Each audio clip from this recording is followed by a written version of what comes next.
来乡亲继续来看，这是台铁公司化协商无共识，台湾铁路工会发起着5·1劳动节不爱加班，要集体合法来吓困。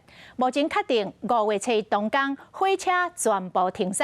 交通部长王国材今仔日宣布，尊重台铁劳动节不爱加班的选择，已经协调到这个公路总局甲高铁协助来载人客，嘛第一届来推出着类火车的服务，就是5月7日，全台湾会开出着10条客运的路线。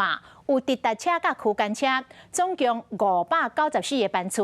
啊，这客运行驶的路线会尽量来搭紧着火车的路线，也毋过行驶的时间会比火车较久。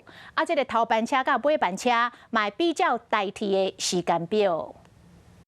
在5月1号可能造成一个非常大的影响，在这个地方，我跟大家表达所有社会大众表达非常对不起。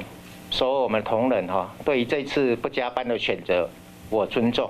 5月7台铁强要全面停驶，安尼都要想办法增加5月7连续假期的输运量。交通部应变的计划是安尼：高铁甲国道客运做区域的运输，协商客运加开10条类火车的路线，尽可能比较台铁的路线。基本上，类火车就是沿着铁路的沿线，那么它的停靠站呢，也都贴近我们的这个火车站。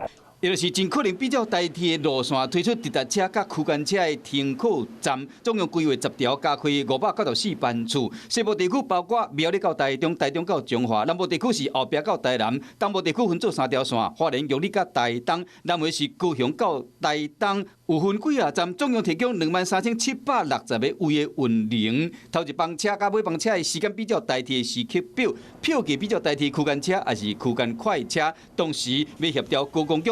在连续假期时出面协助。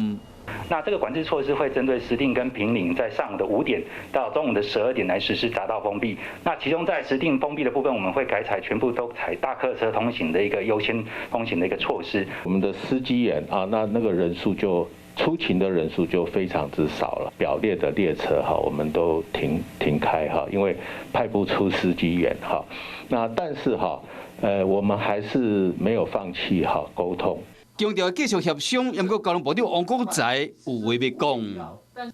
你把台铁的客人是叫他去搭国道，可以搭到高铁，在流失客人，你知道吗？所以我也请工会特别注意这一点。那已经买票的人要安怎？4月30到5月7日车票，拢会使去各车头办理退票，未扣手续费。生生不息，宏观视野，我是申宏。想要看体育新闻，就要赶快看华视新闻，赶快按赞、分享、开启小铃铛哦。